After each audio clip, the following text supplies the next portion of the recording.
Malayo. Oo, yung biyahe, mapagod. Pero pag nakita mo na kung yung nag-aantay sa'yo, mapapawi lahat ng pagod na yun. Kasi, yung literal na pagod, isang tulog lang yan eh. Kinabukasan, full charge ka na ulit eh, di ba? Pero yung pagkakataon na makakita o magkaroon ka ng bagong oportunidad para pasahin yung sarili mo, yung pamilya mo, may hindi mo na mababalik yun pag pinalampas mo. Kasi di ba, walang may alam kung bukas nandito pa ba tayo. Kaya hanggat gumigising ka pa, sulitin mo lahat ng gising na yun. Dahil darating ang araw na hindi mo na magagawa yun. Nasa sayo eh, kung anong pipiliin mo, uubusin mo yung lakas mo sa kakatunganga sa bahay, o uubusin mo yung lakas mo sa mga makabuluhang bagay. Huwag ka mag-alala kasi kahit saan dyan, may mararating ka.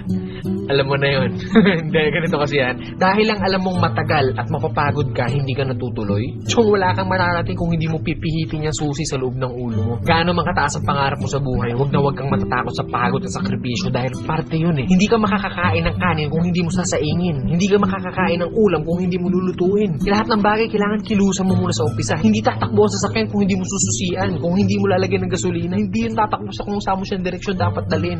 Kailangan kumilos ka. Kailangan ng lakas mo para marating mo kung ano yung gusto mong marating sa buhay. Kasi kung hihiga ka lang dyan, walang mangyayari talaga sa'yo. Hindi po pwede na inaasal natin lahat sa Diyos na parang nasa Diyos.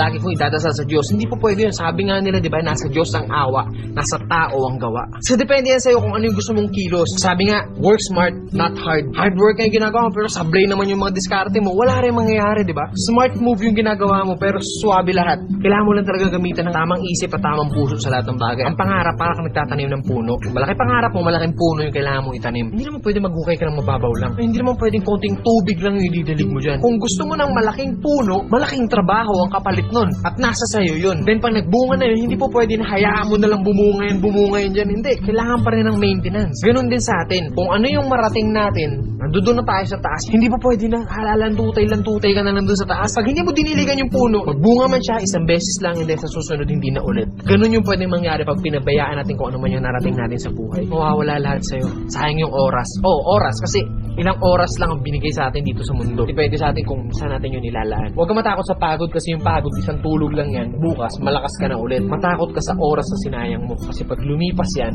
kahit tumambling ka pa ng 100 beses dyan, hindi mo na mababalik yan. Ano man ang landas na tinatahak mo ngayon, mabagal man ang pag-usad mo, ang mahalaga, umuusad ka. Hindi, nakastuck ka lang sa comfort zone mo, may sablay yun. Kailangan mabagal man yung movement mo, pero hanggat umuusad ako, still, umuusad ako. Darating at darating ang panahon, lahat tayo makakarating sa gusto nating puntahan. Pare-parehas lang ang kinakain ng tao, kaya lagi mong isipin na kaya mo rin yung kaya nila. Pero isipin mo rin na bago mo kayanin yung kaya nila, kailangan mo munang kayanin yung kinaya nila para kayanin mo kung ano yung kaya nila ngayon. Gets mo? Ito lang ang kailangan mong gamitin yan. Hindi mo na kailangan lumayo saan-saan mga lupalop ng mundo. Nandito lang sa loob ng bilog na to, ng sikreto ng lahat.